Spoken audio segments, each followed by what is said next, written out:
Time to abandon ship. Oh no! Here we go.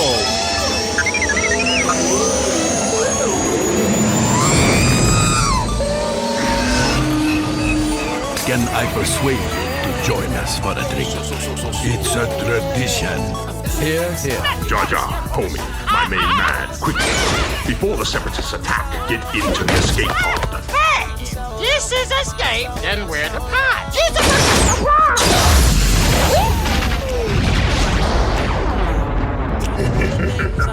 Welcome back to Star Wars Escape Pod. I'm your host, Josh, and we have Blake joining us again this week with a special guest. The two of us have on Jess from the Boba Fett fan club. And for those of you who don't know what the Boba Fett fan club is, give it a quick Google search, and you can find them on pretty much all forms of social media, as well as their website, which is bobafettfanclub.com.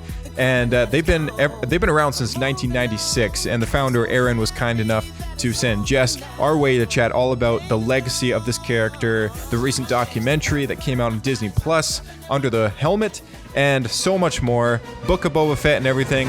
Let's get into it.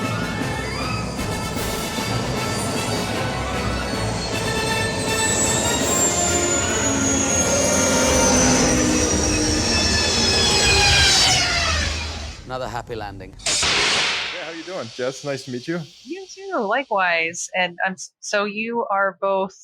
I'm Josh, and this is Blake. This is our we just host the show, and yeah. So I actually, when I reached out to is it Aaron? Yep, Founder? Aaron. Yeah. Okay. Mhm. So when I reached out to Aaron, I was thinking like, man, like, you know, Book of Boba Fett's around the corner, and we got this like documentary coming out and everything. Like, you know, I wonder if it's a good idea maybe to chat with someone who's kind of a little more familiar with not only the character but the fan base behind the character, and just to chat with them about the legacy that this character's kind of left behind. And I thought it was a really good timing with this Disney Plus documentary coming out. But did you want to start by maybe sharing about what you do at the Boba Fett fan club?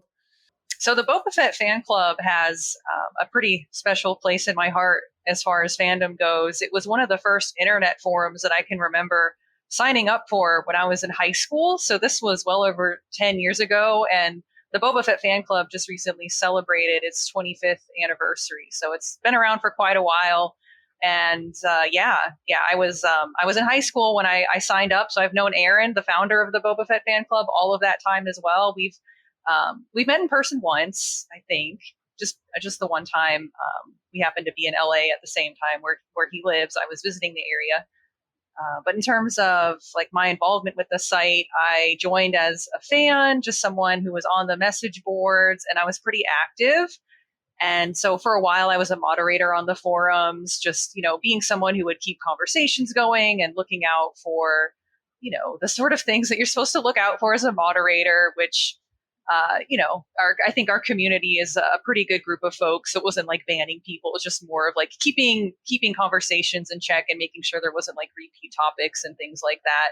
Right. I've penned a couple articles for the BFFC over the years. And along with Aaron recently, we launched a survey earlier this year probing on the state of Boba Fett fandom. So in my professional career, I am a researcher by trade, and have the training academically as well to do research, and offered to provide Aaron with, I guess, my research services. I guess you could put it that way. And I kind of approached Aaron with the idea at the beginning of 2021. Yeah, the beginning of this year. I was like, hey, wouldn't it be interesting to do a survey with Boba Fett fans and get a better sense of like how long people have been fans and what's been like what are the reasons why they're interested in this character, and so on and so forth. So we released some of the preliminary findings from that survey in August, and I imagine since then the survey has continued to get additional responses. And one thing we're looking at doing, hopefully in the not too distant future, is also running some interviews with fans, because with an interview, obviously you can dig deeper than a survey. Like with a questionnaire, you can kind of scratch the surface and get an overall sense of trends and patterns. But with a series of interviews, you can obviously dig a little deeper and get to know the fans a bit better. Yeah. Well, and a perfectly timed survey with Book of Boba Fett around the corner, and the results are fascinating. What really surprised me was the amount of people who had first been introduced to this character by A New Hope. Yeah, and I can see why that would be surprising at first. But if you think about our fans who are at all stages of life, I guess you could say, I like honestly like my first exposure to Boba Fett was probably in A New Hope as well, with the special edition releases that came out in theaters in the 90s. So when you have fans who were maybe too young or not born yet for the original trilogy, having the theatrical release with the special edition, I think is absolutely, I guess, a gateway for getting introduced to Boba Fett, because, of course, in A New Hope, he wasn't originally in the film, but in the special edition, there's that brief scene where he kind of mugs the camera. And I know it's a little controversial, but, that. Yeah, that scene, I personally, it doesn't bother me too much. George's movies just kind of, he does what he does with them, and the special editions and the Blu-rays and this and that, they all kind of came out as I was growing up as well. So I wasn't really emotionally attached to kind of one version necessarily. I don't know about you guys, but that's just my take on it. And yet I always forget about that first little that cameo appearance like that he has in A New Hope. It never seems to stick in my memory, and every single time that I watch that movie or that version, I guess, he pops up, and I'm like, oh yeah, that's right. Like I totally forgot he was in this movie. So these would also be the versions that are on Disney Plus for anyone out there who watches Star Wars on Disney Plus. Yeah, precisely. I guess it is the new canon, right? Since they were created and since they were released, it's been the new canon, and like it or not, it's there. Did you watch the documentary? Yeah, Under the Helmet. Boba Fett, Under the Helmet. Yeah, how did you like that? I enjoyed it. It made me even more excited for the upcoming Book of Boba Fett, of course, which I think was the intention, right? Was to get people hyped and excited, almost like an extended teaser trailer of sorts. Yeah. Almost like how they do those Marvel Legends movies, or they're like almost like episodes, I guess, like the 6 or 7 minute character profile videos where they kind of recap what Hawkeye was doing, and then a couple weeks later they drop Hawkeye, and they launched the Marvel Legends show with Wanda and Vision, I believe, and that was right before WandaVision came out, and they've kind of persistently been doing that, and then they did Black Widows right before they launched Black Widow, and so they've been kind of recapping what happened in the MCU in phases 1 through 3 all the way through Infinity War, just kind of saying like, hey, yeah, this is what that character's done and been up to, and then boom, like we got a whole bunch of whack of content coming out for that character. So it makes sense for them to kind of replicate that same algorithm with Star Wars as well.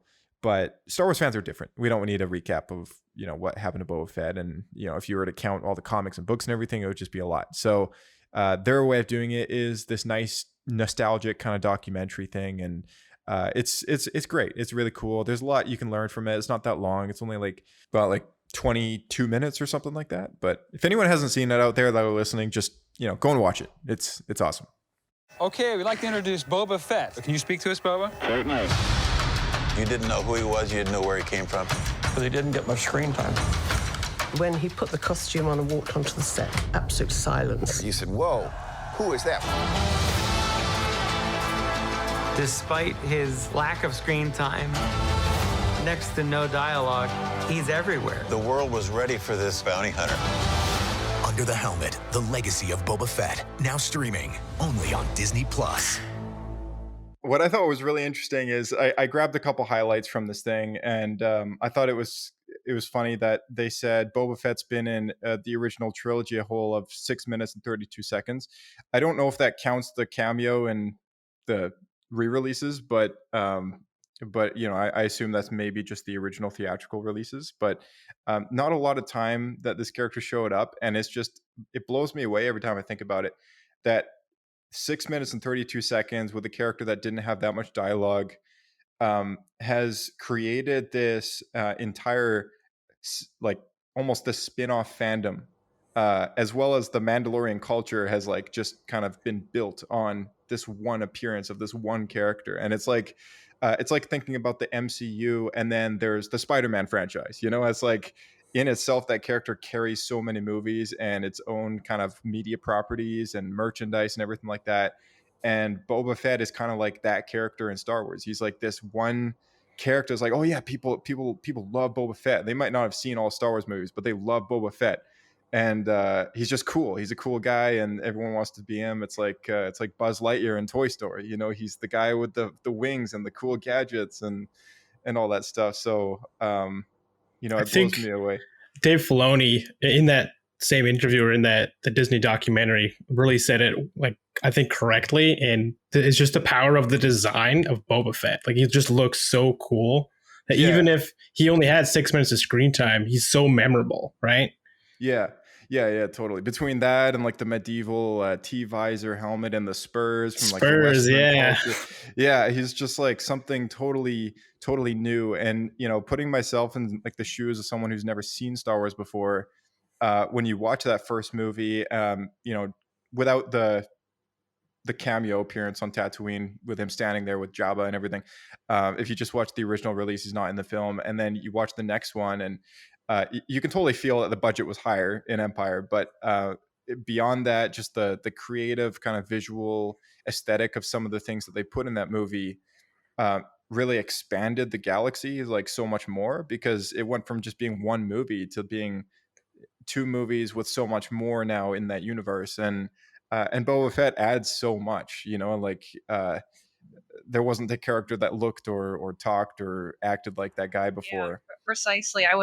I think there's a lot of storytelling that you just get. You get a sense of storytelling when you look at Boba Fett, like from the armor, from that costume. There's a character to the armor and the costume itself that, you know, if you look at a stormtrooper, which is like very pristine and just, you know, the standard grade, you know, grunt of the Empire, you get that, like, that visually comes across. But then you compare that to Boba Fett, where it's like just a complete canvas of, you know, these interesting battle damage, the Wookiee braids, or as they've been called. I don't know if that's been retconned to something else, but I remember it's a good question. For a while they were called Wookiee braids, and there's just all of these little, you know, everywhere you look, there's these little details that seem to like tell you something. Like there's a bit of a scavenger vibe, and that comes across as well. And I think that was probably the original intent, for the armor to kind of look like it was kind of crafted here and there through, you know, various adventures throughout space. But of course, over time, that was, of course, the armor became the Mandalorian armor, and it has a very clear origins, and it's not just scavenged per se, as you might, you know, that might be the impression you get. But in any case, I think there's that storytelling element where you look at a character like Boba Fett and you just want to know more. And that was my experience. Like my first vivid memory of Boba Fett is when I was a teenager and I was rewatching the original trilogy on DVD when it first came out. Like, it was a big deal when Star Wars, the original trilogy, first came out on DVD. I remember me and my brother got the set for Christmas that year. And so, of course, I had seen Star Wars growing up. And of course, I had seen Boba Fett before that. But as a teenager, rewatching the films and like really understanding the story from, you know, beginning, middle, and end for the first time for the original trilogy, I saw that character and I was like, wow, who is he? Like, I want to learn more. And that's when I turned to the books and the comic books and just had all of these fantastic, rich stories to dig into. And, you know, got to answer the questions that I had about Boba Fett could be answered. And I think that's the power of, you know, a big multimedia franchise like Star Wars. Now, of course, all of that lore is now legends. It's no longer canon, which we could get into. That's probably a whole separate podcast, right? But trust me, we've been down that road. Yeah, you've been down that rabbit hole, and you could go down it several times, I'm sure. But I think that's the beauty of a franchise like Star Wars or even the MCU, right? There's all these different characters, and if there's one that like really strikes your curiosity or imagination, chances are you can go down that rabbit hole and learn more. Yeah. Yeah, totally. And the fact that you just when you started with that, you're talking about the difference between him and a stormtrooper.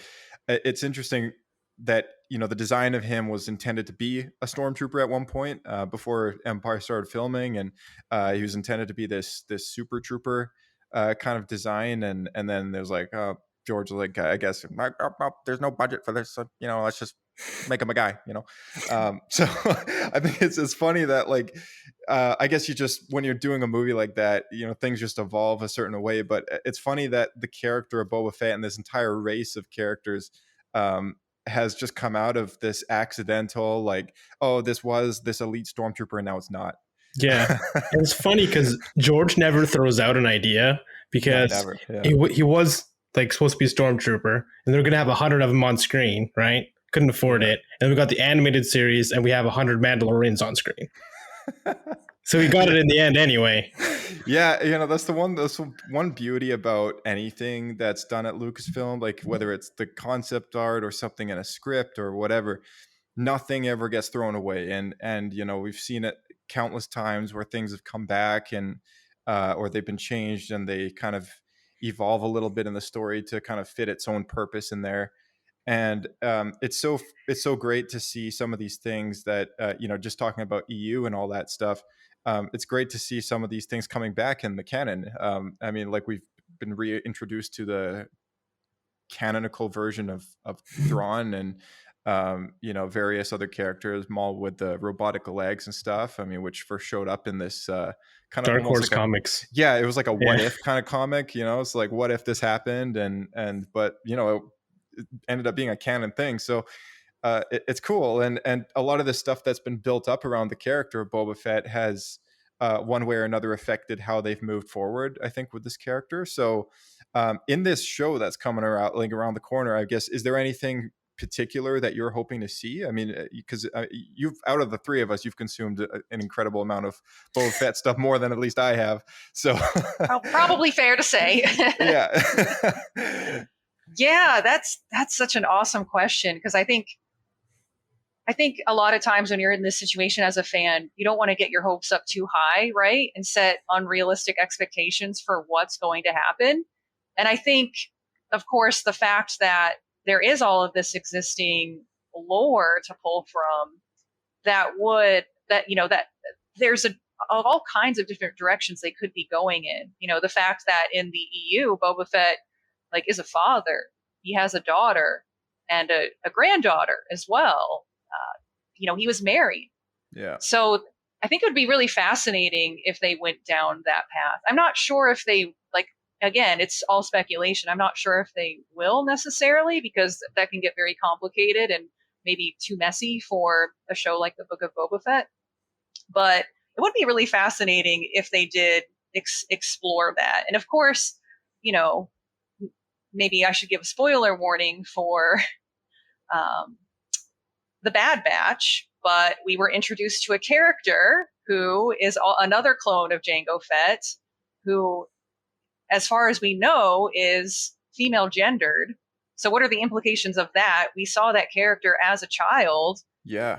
They should be an adult around the time that the Book of Boba Fett is happening. So Will we see Omega? I think that is probably something that is definitely not out of the question, especially if this show has multiple seasons.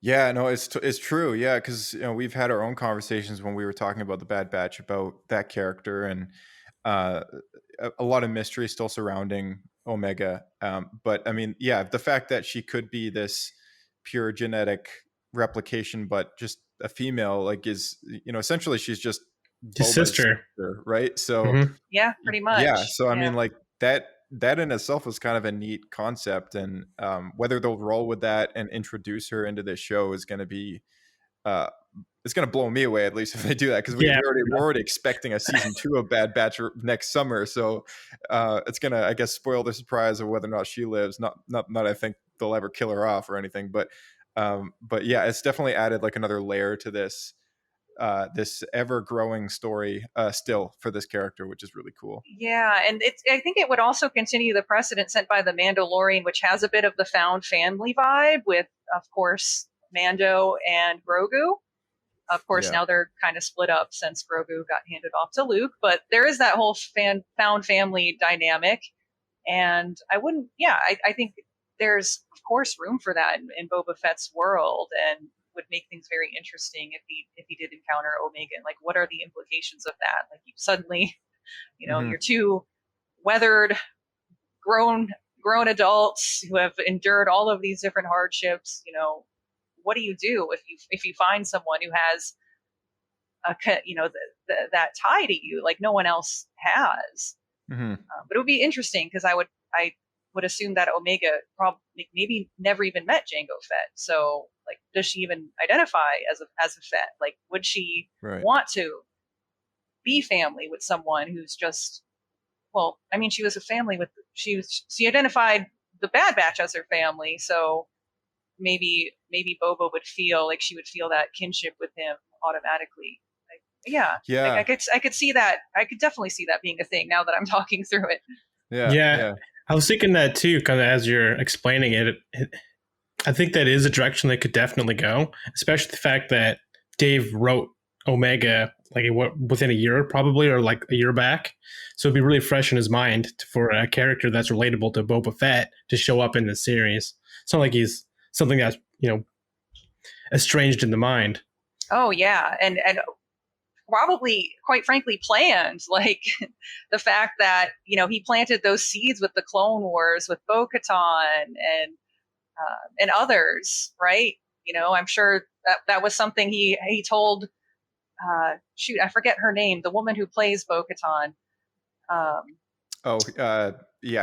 Katie Sackhoff. Yes, right. Yeah. He told her when they were filming the animated show, if we ever do a live version, I want you to play the character in the live version as well. Yeah. So clearly, even back then, when the show was still fully animation in that world, he had bigger plans. So I think it's all just part of his plan.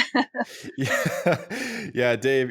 Dave is such a good guy when it comes to handling, I think, what Star Wars fans want. Because he himself is just such a big fan, and I love listening to the stories that he shares of when he was at Nickelodeon and his recruitment process and being like the Star Wars guy at Nickelodeon, and just kind of the fluke that there were the recommendation that got him hired there, but his phone call when they called him to offer him an interview and a job kind of thing, he just thought it was like complete hokum, and didn't think it was real, and then kind of made a fool of himself over the phone when he thought it was just a prank, but then he clued in it was like legit, and he's like, oh shoot. But I've always really liked Dave, and I think he's got a really good grip on like where these characters are going, and to think that he's planned so far in advance for some things if they work out a certain way.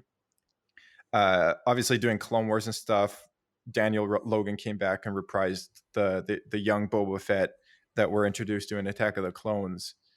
And I guess I don't know, have you seen Clone Wars all the way through, or? Yes. Okay, all right. So okay, hopefully I don't lose you on this then. So with the Clone Wars, they kind of, I don't know, at least I got this vibe from the show, is like they really turned Boba into this non-antagonist character. Like they kind of made this this hero character out of him, and in a kind of an anti-hero protagonist way. Mm-hmm. And there's a lot of moments that he had to make choices that he could have been a bad guy, but he couldn't make those choices, right? And it shows a couple times through the show. And I guess my question is, like, to you, is before this whole shift with Clone Wars coming out and then the Disney buyout and the canonicity like thing and kind of overriding all what we knew in the EU and stuff like that, before all that stuff, we just knew Boba Fett as a bounty hunter and as a villain. And I guess my question to you is, like, has that changed your perspective of the character? Like, originally being introduced to this cool villain character, and now we're looking at this character as a hero and getting his own show and stuff like that. Like, That's an interesting question, because yes, granted, in Empire Strikes Back, he's absolutely the villain, right? He's the one who takes Han Solo, and that is a huge disruptive element for the heroes of that film. So Yeah, 100%. He's a villain. And of course, in Return of the Jedi, like he is on them. He is, him and Han have that confrontation. He's about to take out Han, and then, of course, he fumbles into the Sarlacc. Not his best moment, 100%. But beyond that, in the extended universe, I've never viewed Boba Fett as a villain. I've always seen him as this character who kind of, as more of a gray character who kind of falls somewhere on between the good and bad on that moral alignment chart. Mm-hmm. So I've never really viewed him as a villain. And in terms of where they're taking him now, and where even the character development they had over the course of the Clone Wars, to me, it always felt in line with how I saw Boba Fett as just, this man who has his own code. He has a job that basically is his life. He's a bounty hunter. That's a huge part of his identity. It's basically all he lives for, and all, he's very good at it, but that consumes his life, right? Mm-hmm. And in terms of whether that makes him good or bad, it's just, it's just a profession, I think, is what it comes down to. I don't think, maybe he's not necessarily the hero, but he's not the villain either. No, I think you're right on that, because he's not overtly cruel or anything. He's just trying to get the job done. Yeah. In fact, some of my favorite books that, of course, are no longer canon, there was the Tales of the Bounty Hunter book series, which if I had it nearby, I'd tell you the author. In fact, I think I have it here on a shelf. But Tales of the Bounty Hunters by Kevin J. Anderson. It's one of my favorite Star Wars books. That's a legendary Star Wars book in the EU. Yeah, it is really good. And is that the one that introduced the Bounty Hunters Guild? Yeah, I think so. Yeah. I think so. Yep. So there's some really great Boba Fett content in that book.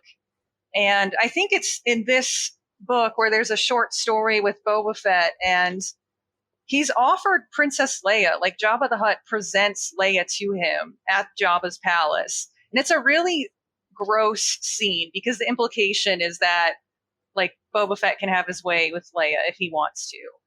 And he doesn't touch her. He just she's presented in his room, and he just leaves her be and doesn't touch her. He doesn't even take off his armor for that matter. He just lets her stay the night and sleep. And because for him, doing that sort of thing would be immoral. And he comes out and says that. I think Boba Fett is kind of the poster boy for straight edge lifestyle in this particular story, because he says something like sex between those unmarried is immoral. Like, that's what he says, something along those lines. Not something you'd expect from a villain, that's for sure. Precisely. And this was probably one of the first books I read about Boba Fett, outside of like seeing him in the movies and be like, oh my God, he's like, that character's fascinating. I have to know more. And like, as a young woman, I was just like, wow, here's this, a typical like masculine character that you think would be like rude or hostile. And in this scenario, he's not.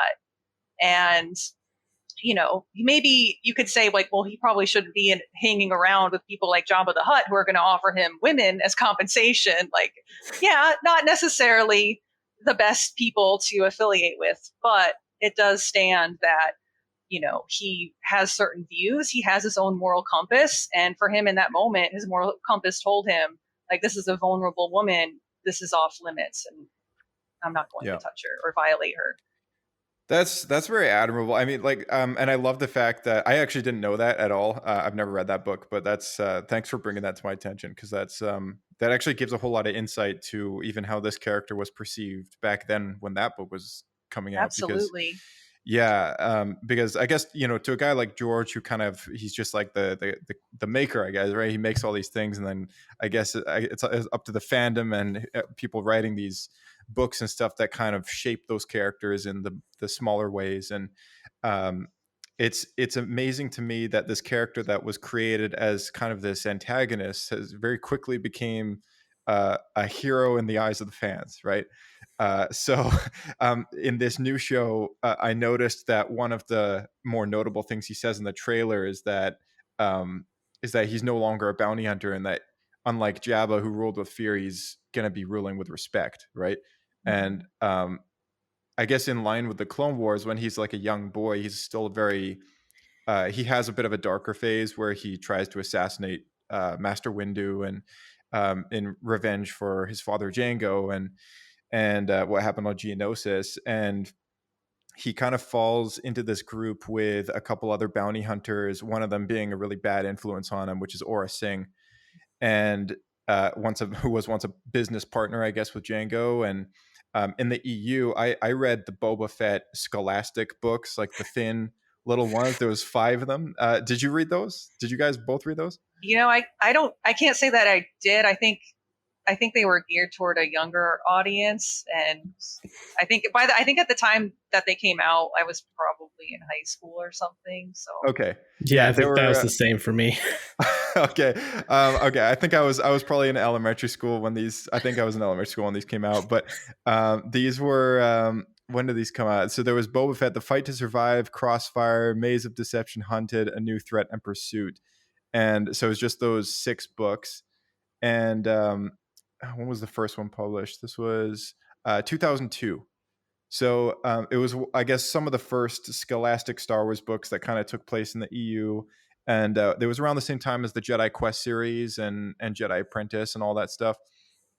But you got a bit of a story of like what young Bobo is doing after Attack of the Clones and the loss of his father. And in that series, Django leaves a journal for him to kind of follow, and it kind of guides him and shapes him into this bounty hunter. And along the way, he has encounters with Count Dooku and Aura Singh and Dirge and all these characters that we kind of I guess were familiar at the time existing in that era. And even at one point, he crossed paths with Anakin Skywalker. And it was very similar in the canon version where we see him grow up through the course of that show throughout different story arcs. And one of the ones that sticks out to me is this darker phase where he's kind of like, he wants to kill Windu, but he's not willing to do absolutely everything it takes. And he chooses not to kill some of the hostages that they have.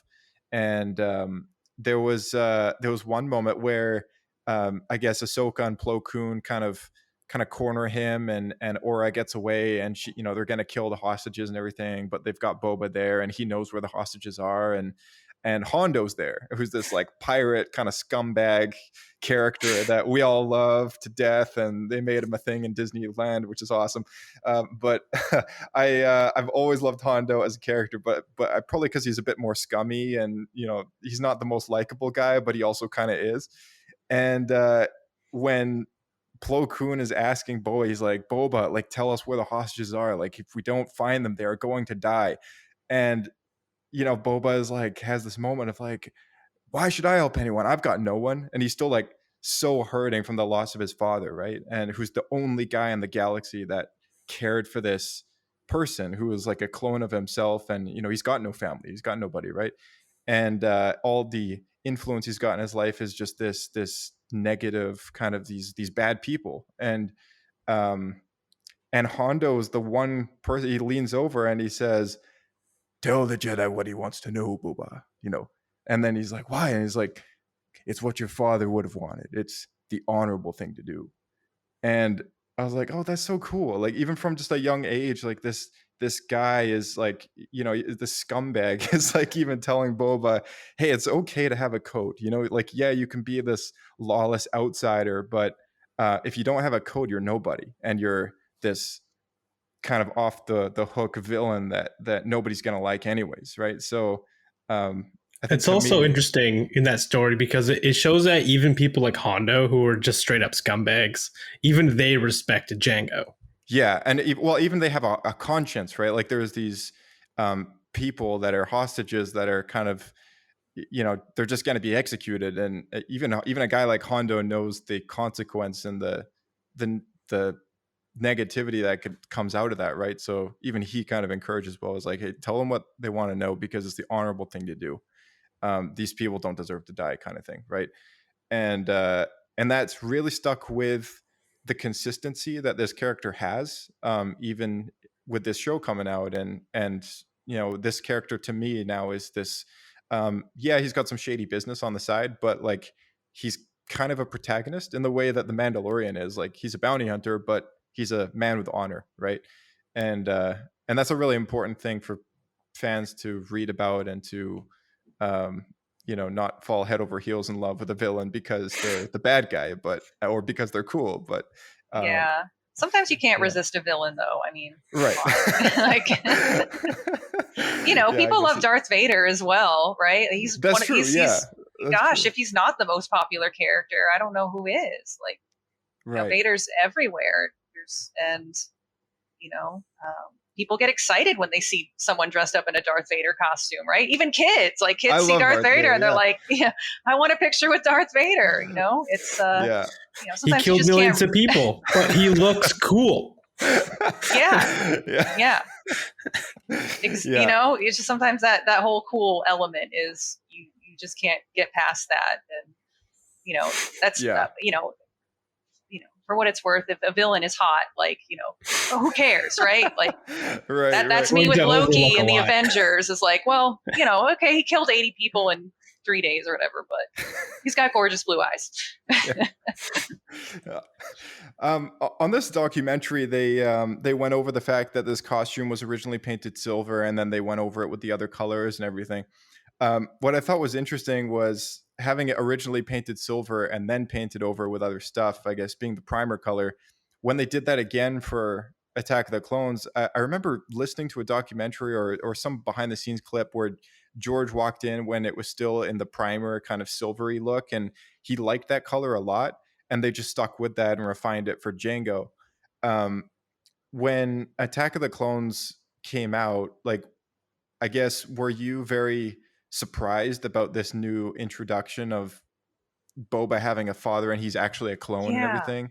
That is such a great question, and I wish I could give a more satisfying answer. So I, of course, saw Attack of the Clones in theaters, but this was at a stage in my life where I didn't have my Boba Fett fetish yet. So I was probably in middle school, and again, I remember I had mentioned earlier that, like, the Boba Fett fetish hit me when I was in high school and rewatching the original trilogy on DVD for the first time in years, because I don't think we had them on VHS at that time, or if we did, they're like busted up and they're just difficult to watch.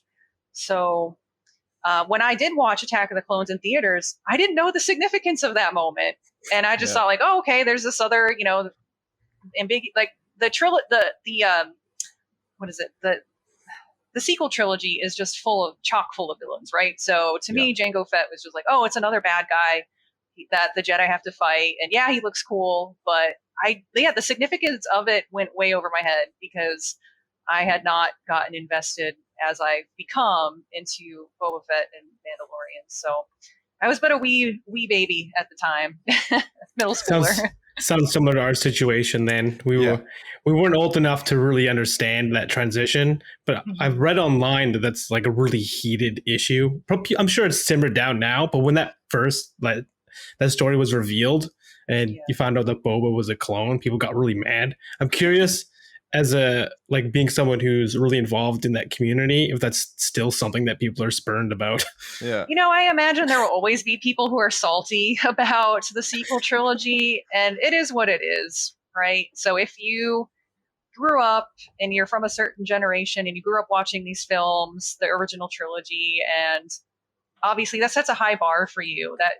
And I respect that. Like, that sets such a high bar. It's something that resonated with you as a child. And then once that sequel trilogy comes out, of course, those expectations are going to be super high, but they're also going to be different because you're now an adult and you're not that 5-year-old or that 10-year-old when you were sitting in the theater watching A New Hope for the first time. You're a very different person and you have different likes and different preferences. And, Jar Jar Binks isn't going to resonate with a grown adult the way that, a 10-year-old looks at that character and laughs when, when Qui-Gon, grabs his tongue, or, those the goofy little things that happened in the film. So I think there will always be people who are salty about the sequels. They're the prequels, and there are people who are salty about the sequels. It is what it is, right? I think there's a Star Wars trilogy for every generation, and for me, like, that's good enough. And there are characters and there are certain stories that I like within this universe, and that's good enough for me. And I think more people could would be happier if they probably had that perspective as well. Yeah, fair enough. Yeah, that's fair. What I thought was interesting from the documentary, I knew that technically his first on-screen appearance was in the holiday special in the animated segment that they did. What I didn't know was that his first appearance to the world was at the San Anselmo, California parade in 1978, and that they used the on-screen costumes just to walk down the street, both Boba and Vader. I thought that was that so blew cool. my mind. Yeah, I was like, no way, they could never do that today. Screen costumes in a parade. Never. Yeah. Yeah, I didn't know that either until I watched the Under the Helmet. Yeah. I thought that was really neat. It's just a testament to George, right? Because he's such a community-based guy. So he just went like the local town by the ranch and just brought all. He's like, "Oh, we have the costumes. Let's just bring them." Yeah, I'll just suit Bill up in the costume and get him to walk down the street. Yeah, I thought that was great. Yeah, George is like such a small town kind of farmer guy, right? Like he's just he's a normal dude, and he's never been Hollywood. He's never liked Hollywood, and he's an admirable filmmaker in those respects for just being so normal. But the fact that he has this love for his community and just he's got these what are now priceless on set like things that I'm sure those costumes would go for hundreds of thousands of dollars today, and I don't even know where they are. They're probably just somewhere in the Lucas archives or whatever, but to the back room of Rancho Obi-Wan. Yeah, maybe if he's lucky to have those. Yeah, sometimes those costumes do go on tour though. Yeah, that's like right. They've got them on display at different places.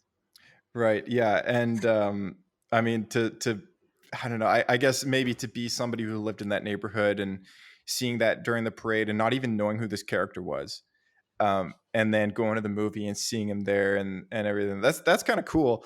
But then to be that fan today, to know the significance of being at that parade must be kind of mind-boggling. I guess if anyone's out there listening who has a story of this parade, who was there, I'd love to hear it.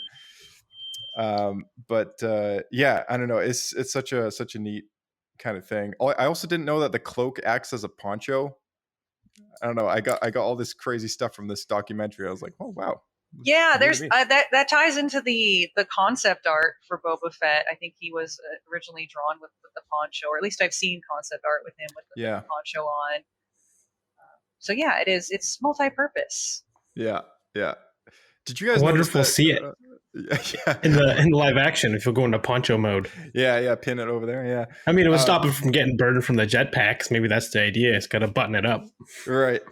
I don't know if you guys noticed this, but when I saw the footage of him in this parade, they hadn't removed the little Rex ears that they've got painted on his forehead still. Those are still on the helmet when he was walking down the street. So I guess it makes me wonder whether or not it's the same helmet in the movie that just got painted over, or if they made another one, and if this helmet actually still exists, which is kind of cool to think about as well. But yeah, I think that was the pre-production costume. I think that's how that costume has been referred to, the one with the eyes on the helmet. Yeah. But I can't, I'm sure at one point I've read when those decisions were made in terms of like what alterations happened right before filming, but I don't remember them anymore. But there's like a very specific kit that is called the pre-production kit. I think his gloves were also different too. Oh, okay. Were they? Were they the big yellow ones? I think. Pre-proto. Yeah, it's pre-proto 1. You guys have this all on your site too. I'm just looking at it right now. Yes. That website. I mean, all the credit goes to Aaron and other contributors, of course, but I think largely Aaron has just been amassing all of this data for 25 years now, and it's a repository of everything you could ever want to know about Boba Fett, from the costumes to EU, the current canon, old canon, merchandise. Yeah, it's fan films, fan fiction, fan art. You name it, it's there. Yeah, it's pretty unbelievable. It's quite the database. So anyone listening should definitely go check it out. Jeremy Bullock had a cameo in Revenge of the Sith as a captain for Bail Organa. This kind of blew me away because I had no idea that was him this entire time. Oh wow. Yeah, I don't know about you guys, but that was something I pulled as well from this documentary that I thought was interesting. Yeah, that took me by surprise too. I had no idea. Yeah, and then the last thing I pulled, which I just have to mention, was George has a little quote. I guess I don't know. I thought it was cool that maybe this is old footage, maybe it's new. I have no idea, but the fact that they had him in this documentary was, well deserved. And he said in just his own simple way, "I always liked him, and he was a good character. And I came and needed another one, so I did Jango Fett." Yeah, I love that. Instead of making some new characters, like, man, people like this one, just use it again. Yeah. And I think that's clone him and make it And I think that's like earlier you asked about like people were peeved about that. And I get it because it's like, it does feel like, oh, you had one successful hit character. Let's try to recreate the magic by just kind of, I could see how it feels shoehorned in, right? To say, like, Jango Fett is here and he's the template for the clone army. As I think there was, of course, allusions to what the Clone Wars was based off of the old canon. And I mean, it wasn't something that authors could really touch, but of course, people who had been following the canon for years had built up all of these things in their head about what the Clone Wars could be. And it turned out, in reality, it was a bounty hunter who was cloned and served as the template for a clone army. So I can get why that can feel a little shoehorned, especially if you've built up all of these different stories in your head about what the Clone Wars might be. It like something, Clone Wars, it sounds like super intriguing. Like, are clones fighting each other? Who's being cloned? What sort of like debates are going on in terms of science and ethics and which, quite frankly, I wish we did see more of that in Star Wars, even the Clone Wars animated series, right? It's like, it's hinted at every now and then. Like there was a couple episodes where there's like the one Jedi who was blatantly antagonistic towards clones because he felt like they were just Krell. They're just these throwaway, cannon fodder, essentially, not human beings with real thoughts and feelings and wants and desires and all of that. Nope, just cannon fodder. So that was alluded to, but I think not to the extent that I think more interesting. Something that you can't do on children's animated series, right? That kind of reminds me though, because I know people when they saw Boba in Return of the Jedi when it came out, George just kind of killed him off, kind of offhandedly, and people got mad about that. So it's funny to think that he then used him to make him into the clone template to then kill him off millions more times. That there's something to be. There's something maybe to be said about that. There's always been a special relationship between the fandom and George Lucas. This is very true. It's like, what are you trying to tell us, George? Yeah. Well, and it's of course fans that become the authors of some of these older books and stuff, and even in the EU, I mean, right away brought them back, and it's been a long time that since I've read this. I think it was Legacy 2. It was Bloodline. Is it the Boba Fett focused Legacy of the Jedi or something? It was Bloodlines. It was Bloodlines. Bloodlines. Okay, yeah. So I listened to that one on audio probably close to 15 years ago, or whenever it was like first a new book. Yeah. I remember. I think that's the one that he comes back and he's like Boba's back kind of thing, and I thought it was really cool even back then, like when. It's like, oh yeah, this character's dead. It's like, oh, psych, he's not really. And so like in the fandom, like we've always, I guess, wanted this character to have not such a useless kind of fall down the hole and perish kind of thing. It's just like like nobody cares for that. But at least a cool death, not just die like a chump. Yeah, exactly. Yeah, something, I don't know. At least Jango had a lightsaber, like to his head kind of thing. And he got something. like bulldozered over by that giant horned creature first. So he was not on his A game. No, he's not. And I guess, like father, like son, both deaths, or I guess one death and one kind of death. Both of them had something to do with a broken jetpack. So it's Cautionary tale there. yeah, exactly. So very, very cool. Do you think that the end credit scene for that documentary, I noticed there was a bit of a song that was playing that seemed orchestrated for that documentary. I was thinking to myself, like, this could be the song that they play in the end credits for the show, which is like not only a month away. Possible? I don't know. So you might be blowing my mind right now. Was there an end credits scene? No, this was the Under the Helmet documentary. When it ends, there's like a song that plays through the credits. Oh, okay. And it just kind of had this vibe about it. I was like, this is very unique, right? Like, and it had me thinking of the Boba Fett trailer a little bit, and I was like, I wonder if this is the same song that's going to play at the end of every episode, kind of like the Mandalorian. There's that song that plays, and so not a theme song, because I know we were introduced to Boba's theme song in Mandalorian season 2, so this would be just the credit theme, just the credit song. Yeah, exactly, the end credit song. So I don't know, take another look and I don't know, come up with a theory or something, because I think that's a good theory. I think that's pretty reasonable.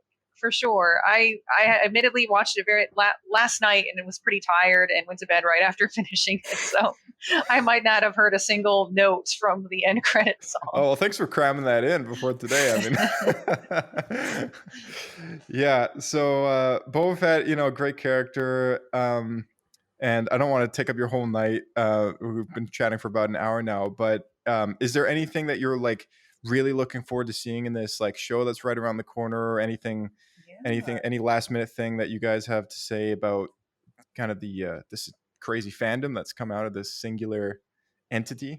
Yeah, well, in terms of, I kind of touched on some of the theories that what ifs in terms of like what might we see, but I think I'll conclude with some wishes for these might be kind of tall orders, but in terms of what I would absolutely love to see, I think it would be really incredible if they could kind of pull off something with, how they de-aged Luke. Because Tamora Morrison is playing Boba Fett. He played Jango Fett. I think it would be incredible if they did some flashbacks to maybe a younger Boba and Jango moments, just to kind of maybe explore more of that relationship. Yes, and talking about wishes for the series, and that are probably unlikely to happen because giant fan expectations often do not come to happen unless you happen to be a teenager who one day hoped for more Boba Fett content and got a TV show, which could be is said to be is true for my situation, and hey, that's a tall order as it is. It is a pretty tall order, so why not? Sky's the limit as far as I'm concerned. Because if you'd asked me, 12 years ago or more, if a Boba Fett TV show is going to happen, I was like, no, like never. That's not going to be a thing. True. And then we got the whole Josh Trank debacle. So like maybe this is never going to happen. Yeah, I guess the idea of this show is kind of, well, not only kind of coming out of Mandalorian, but it also the pre-production version of the Boba Fett movie that we never got a couple of years ago. Do you remember that? Like when we had that Star Wars story lineup that was announced, and they were going to be doing all these spin-offs, and Josh Trank was supposed to be directing a movie that was unconfirmed, but everyone knew it was going to be Boba Fett, and and then it was later confirmed to it was going to be a Boba Fett movie, and they had similar plans for an Obi-Wan Kenobi movie, and both those characters now have their own shows, I guess. That's right, because the Han Solo movie didn't do as well as expected, and they said, you know what, let's postpone these other character spin-offs. And I think it's a good thing, because I think the shows are going to allow us to tell much richer, deeper stories. Totally. I agree entirely. Yeah, I think it was a blessing in disguise. It really was. Yeah. And I remember, I think there were a lot of us, myself included, who kind of groaned when Disney Plus was announced. Like, oh, like, this new streaming, like another streaming service. And like all these Marvel shows are going to come out, and you have to watch them to understand the films. Like, this is going to be worth it. And lo and behold, I'm not a disappointed customer. I'm very happy with the content that's been coming out of Disney Plus.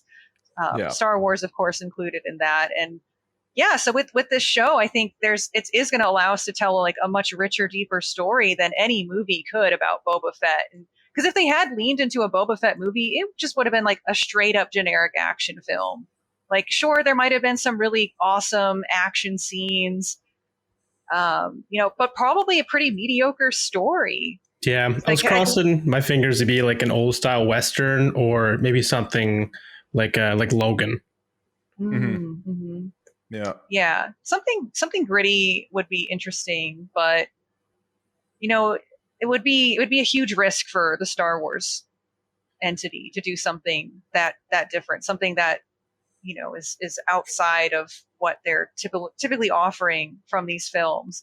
But the shows have been able to expand on that. Like The Mandalorian has been able to expand on that in really interesting ways, where it's not just it's about you can hone in on much smaller, more interesting stories, and for that does excite me. And like I was saying before, I think for the Boba Fett show, the Book of Boba Fett, what I would love to see is if they were to do some flashbacks with Tamora Morrison playing Jango Fett. That would just blow my mind. Like, let's dig into that character's backstory more, because Jango Fett is such a huge component of Boba Fett and his identity. Like, Jango Fett molded him, even at a young age, was molding him into a warrior, into a bounty hunter. But that bond was, of course, cut very early in Boba's life, and he saw his dad get killed, and that's a traumatic incident. And a young kid grows into a traumatic teenager, and probably into an adult who has a lot of unresolved issues, and maybe an identity issues too. Like, you grow up to be an individual. Like, what if you grew up to look exactly like your father, the person you call dad? You grew up not just to look similar to them, but to be identical to them. That's got to cause all kinds of weird, conflicting emotions, right? So I want to see more of that in Boba Fett. Like, yes, bring on the action, bring on the cool gadgets, but let's get to explore the psyche of Boba Fett. That's what I really, really want to see from this show, and I hope it does deliver on that end. Totally. Yeah. No, that's well said. I love your appreciation for Django too, because I feel like he's a character that goes he's kind of like an underdog, uncredited, or I guess not enough recognized, because Boba, of course, being the original. But yeah, I've always loved Django as well. And I know there was I don't know if you ever played the Bounty Hunter video game. I have. You have. I okay. have, yes. So there is some sort of EU backstory for anyone out there who does want to know more about Django and how he came to be the template clone and all that stuff. And it was a really cool story. I'm hoping that at least I don't know about you, Blake, but I'm hoping to have those flashbacks as well, like going back to Return of the Jedi. And I mean, heck, even if they do throw in like some quick 3-scene sequence of like Django talking to like a really young Boba or something when he's a kid, that'd be cool. And they could still use they could still use Daniel Logan as well, so we could try to do something along those lines, which is totally possible. They could do that. Yeah I know they brought in what's his name that did John Connor when he was in like Terminator 2. John Connor, the actor, they brought him in for Dark Fate, the sequence where they killed him off. Oh. I don't know what he did, because like that John Connor that they killed in the first scene, spoiler for anyone who hasn't seen Dark Fate, but it was a completely CG kind of young John Connor that was made to look like he did in Terminator 2. But they brought him in. Is it Eddie or Freddie something or another? Anyway, they brought him in for the shoot. And I don't really know why, because he's so much older, and they didn't de-age him, but maybe they just had him there for the heck of saying that they could had him there, bringing Daniel Logan into the series would be so cool. And he's been so good about coming back and doing the voice for Boba in the animated series, and there's a link, right? So he's been working with Dave Filoni this entire time. Yeah, exactly. And I mean, him and Tamora have had this special relationship too, because they're both from New Zealand, and they both have that look and voice about them. And on set, when he was like this young kid, Tamora is like this jolly guy, and he was like, all right, Daniel, like, how about you call me dad and I'll call you son, and that's it. So the whole movie they just call each other that, just to kind of get into character a bit more. But I thought that was really, really neat. So they've got a special bond I would love to see on screen again as well. Yeah, I think I think there's definitely an opportunity there because I think Daniel's in his 30s now, which Yeah. is because I think I'm like close to his age, and but you can de-age someone to their 30s to look like a teenager pretty easily, like makeup, good lighting. Yeah. If he were to play like an early 20s Boba Fett, I think I would be down to see that. I think that could be really exciting to see. Yeah. And now my cat is screaming in the background, so I apologize if that picks up on the mic. He's telling us to get off the phone. Well, it is his dinner time. Blake, did you have any last minute thing before we sign off here? I'm just curious on your take on Boba from what we know him into turning into a crime lord. To me, because as you were sharing, he's kind of always been like an honorable, kind of like a dark hero-esque character, at least from the old EU. And I feel like everything we know about crime syndicates in the Star Wars universe is they're always the scummiest. So that seems like a very interesting direction. I personally I wouldn't have seen him going that direction. So even on that level, like, were you expecting something like that? Yeah, I can't say that I was. I think that's a really, really good question because that, I think like a lot of people, that post-credit scene in The Mandalorian definitely took me aback a bit. It was like, wow, like I would not have seen them going in this direction necessarily.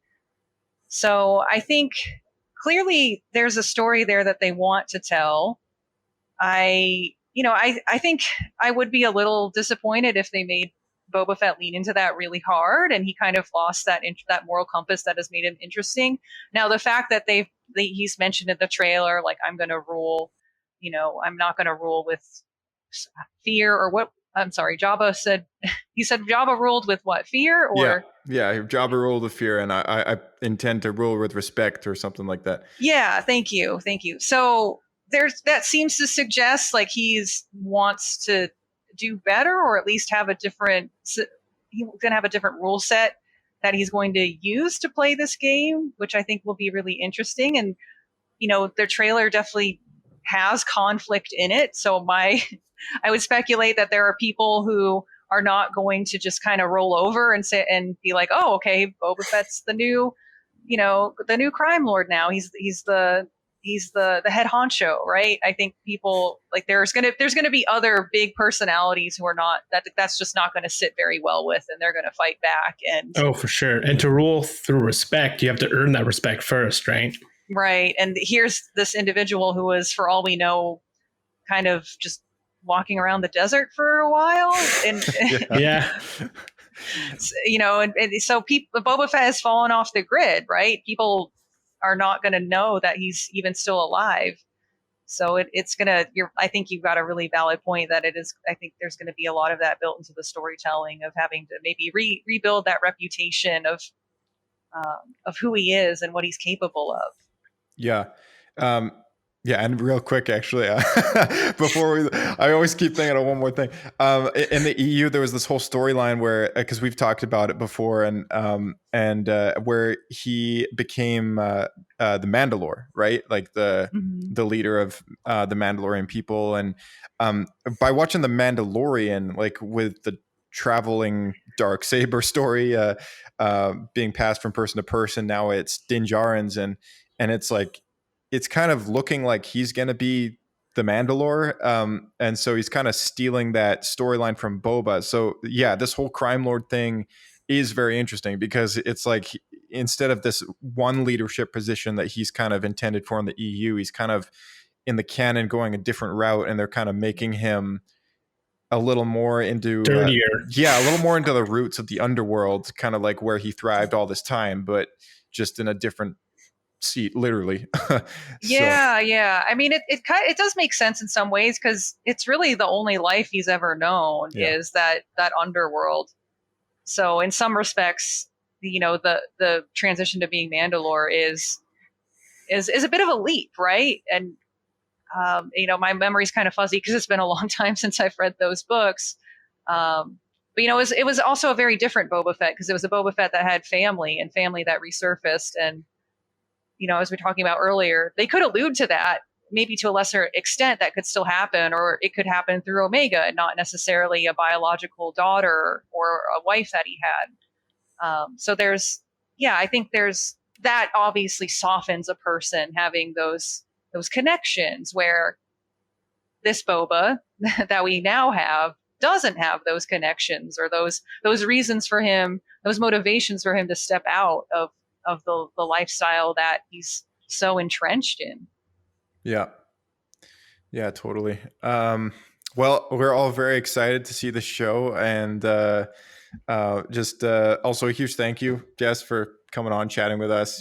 Thank you for having me. This was a lot of fun, especially I've never met either of you before, but you were both really great to talk to. So, thanks so much. Yeah, we appreciate it a lot. It was a fun time. We almost should do a reunion podcast after the series is out and kind of talk about where we thought it was going to go and then what really happened. I'd be very curious to see what your thoughts are after the show's finished.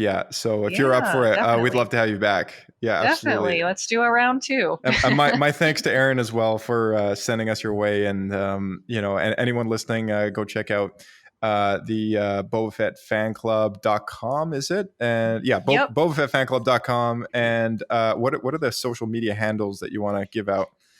I believe all of them are just Boba Fett Fan Club, on Twitter, Instagram. If you search for those accounts, I think he shortens them to BFFC on different social media channels, but it's pretty easy to find. Yeah. And his branding's pretty consistent throughout for, everywhere where the BFFC is represented. But it really is a fantastic site. And Aaron is absolutely a fantastic person, just a really genuine person. Really passionate about Star Wars and Boba Fett, obviously, for running a website after all these years. And every once in a while, that they might have been taken down, but there's some T-shirts that he sells with the BFFC logo on them, and all of the proceeds go to charity. So that's awesome. If you're looking for any new Boba Fett apparel to flaunt after the Book of Boba Fett or leading up to the Book of Boba Fett, I highly recommend ordering those shirts whenever they go out. They're really awesome, and there's all kinds of varieties. There's fantastic art, and a lot of it has Boba Fett. You can get pretty much any rendition of Boba Fett you can think of, concept art Boba Fett, Empire Strikes Back, Return of the Jedi, all of the different Boba Fett variants. They're represented on that T-shirt. You get the new one. You get the Mandalorian version where he's got. I believe so. There's legging. Yeah. Nice. Yes. Yeah. There was a re-armored edition that went out for the 25th anniversary. Nice. That's awesome. I'm gonna need to find this link, or I don't know if there's a link to this store page or anything like that. I can definitely drop it down in the description of this podcast episode for anyone listening. So that would be fantastic. So. Yeah, thanks, Jess. I guess we'll chat to you in the coming months whenever the show's finished, and we'll try and get you back on here. So, yeah, thanks so much. I had a great time. Likewise, thanks for having me. It was a pleasure. Big round of applause to Jess. Thank you so much for coming on the show, and we really loved having you on for a chat. We would love to chat with you again, follow up about the Book of Boba Fett when that's over. So I will be in touch. And Aaron, thank you so much for sending us towards Jess, and you are also welcome to come on the show anytime. We love the Boba Fett fan club, and I encourage all our listeners to go and check out the sites that I linked in the description, as well as their social media feeds. Make sure you check out their merchandise store as well. All the shirts or profits go towards charity, so that's a great thing. And the best way to help us out is to share the show with a friend. It's ad-free and everything, so we don't make any money off this. But we love to see that people tune into the show. So, that's a great way to help us out. Dropping those reviews and, they're just posting on social media. Hey, I listen to Star Wars Escape Pod, and, throw us in the post at SW Escape Podcast. That's our Twitter handle, Instagram. Be sure to check both of them out. And, we'd love to see the numbers go up as far as listenership. It's always the goal. But I guess until next episode, we're going to be chatting about various other things in the coming weeks leading up to the Book of Boba Fett.